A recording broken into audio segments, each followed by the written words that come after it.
Before I comment on the US chart, I'll begin by saying a few quick things on the personal side of this lunar culmination. We're on the full moon today. Sun at 3.27 Cancer, Moon at 3.27 Capricorn. This exact alignment is 2:39 p.m. on the East Coast, 1:39 p.m. Central, and 11:39 a.m. West Coast. Generally, the exact point is the most intense, but the period leading in and leading out also falls under the full moon effect, and while the moon remains in the sign opposite to the sun, also counts.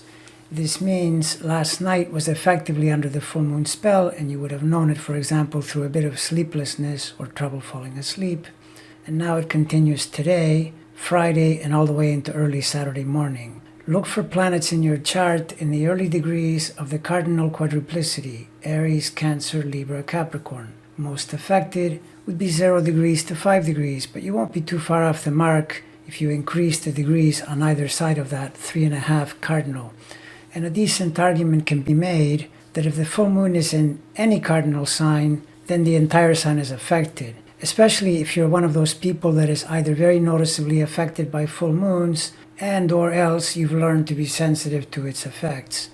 I notice the full moon can be a point of illumination and high energy, and I much prefer it to the flat energy of the new moons, although I will admit the full moon is more prone to ups and downs, gyrations of energy that take you from happiness to depression, vitality to burnout, bliss to terror. Any planet in a chart can link to the full moon effect, which is why it is very helpful to be familiar with all the planet degrees in your chart so that you are always aware of what is being affected. Planets in the early degrees of Taurus and Virgo will like this full moon because of the trine sextile pattern that is made, and planets in the early degrees of Scorpio and Pisces for the same reason. On the other hand, if the cardinal planets happen to be in early Aries or Libra, then the direct square usually means more difficulty unless you are lucky enough to be drawn into something that requires energy and effort to accomplish, and you manage to get into it without losing your balance. If the planets are in early Cancer or Capricorn, this same reasoning applies, though usually with less risk of conflict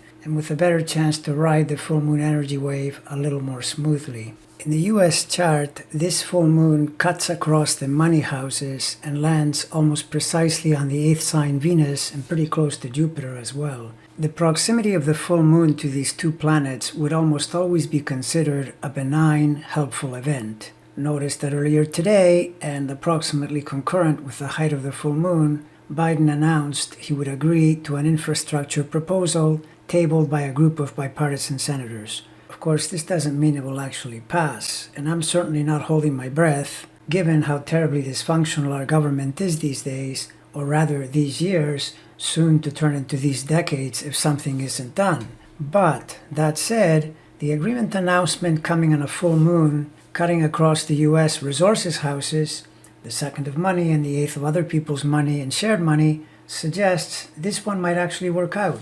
Also, the moon in Capricorn, which is classic symbolism for the topic of infrastructure, with the sun in Cancer, meaning at home in the homeland, fits really well. Furthermore, Mercury only recently went direct after weeks in retrograde, and the coming out station periods tend to be very fruitful for moving forward and agreeing. Notice the transiting Mercury station is in the US 7th house of agreements between two parties, and in degrees that trine the US Saturn, which is always a good sign when you are signing a contract.